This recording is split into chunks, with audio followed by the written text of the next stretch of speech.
এই মুহূর্তে বড় খবরের দিকে নজর রাখবো। একের পর এক শ্রমিক চাপা পড়েছেন বলে জানা যাচ্ছে। খাদানে কাজ করার সময় বিপত্তি, বিকট শব্দে কেঁপে ওঠে খাদান, আর তারপরেই পাথরের বড় অংশের তলায় চাপা পড়েছেন বেশ কয়েকজন শ্রমিক, এমনটাই মনে করা হচ্ছে। ঘটনায় দুজনের প্রাণ গিয়েছে। বড় খবর এই মুহূর্তে আপনাদের সেই খাদানের ছবি দেখাচ্ছি। উড়িষ্যার ঘটনা। জানা যাচ্ছে উড়িষ্যার ঢেনকানেলের গোপালপুর গ্রামে এই খাদান, অবৈধ খাদান। সেই খাদানে কাজ চলাকালীন শ্রমিকদের মধ্যে দুর্ঘটনা ঘটেছে, এমনটাই জানা যাচ্ছে। এখনো পর্যন্ত যা খবর, দুজনের প্রাণ গিয়েছে, অনেকে চাপা পড়ে থাকতে পারেন বলে জানা যাচ্ছে।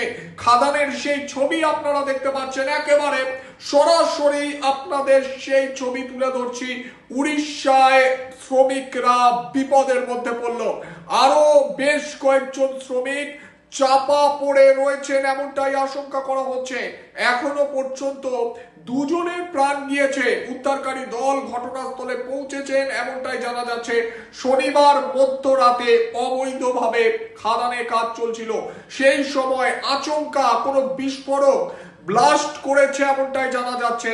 এর ফলে খাদানে ধস নামে এবং একের পর এক শ্রমিক চাপা পড়েছেন বলে আশঙ্কা। এখনো পর্যন্ত দুজনকে উদ্ধার করা হয়েছে, তাদের প্রাণ চলে গিয়েছে বলে জানা যাচ্ছে। উদ্ধারকারী দল কাজ করছে। কারা কারা চাপা পড়ে রয়েছেন, কোন কোন শ্রমিক চাপা পড়ে রয়েছে, এখনো পর্যন্ত কিচ্ছু জানা যাচ্ছে না। তবে আশঙ্কা করা হচ্ছে বেশ কয়েকজন শ্রমিক চাপা পড়ে থাকতে পারেন। সেই সময় কাজ চলছিল খাদানে, অবৈধ খাদান এটি, এমনটাই সূত্রের খবর। এবারে এই অবৈধ খাদানেই আপনারা যে খাদানের ছবি দেখতে পাচ্ছেন, আপনাদের সরাসরি সেই খাদানের ছবি দেখাচ্ছি। একেবারে অবৈধভাবে কাজ চলছিল, প্রশাসন কিচ্ছু জানতো না। কাজ চলছিল, প্রশাসন কিচ্ছু জানতো না। কিন্তু এই ঘটনার পর প্রশাসন বলছে এটা অবৈধ খাদান। এই মুহূর্তে সেই ছবি আপনারা দেখতে পাচ্ছেন। একের পর এক শ্রমিক সেখানে চাপা পড়ে থাকতে পারেন বলে আশঙ্কা করা হচ্ছে। এখনো পর্যন্ত দুজনের প্রাণ গিয়েছে। গোটা ঘটনাকে কেন্দ্র করে তীব্র চাঞ্চল্য এবং শ্রমিকদের পরিবারের মধ্যে বাড়ছে উৎকণ্ঠা।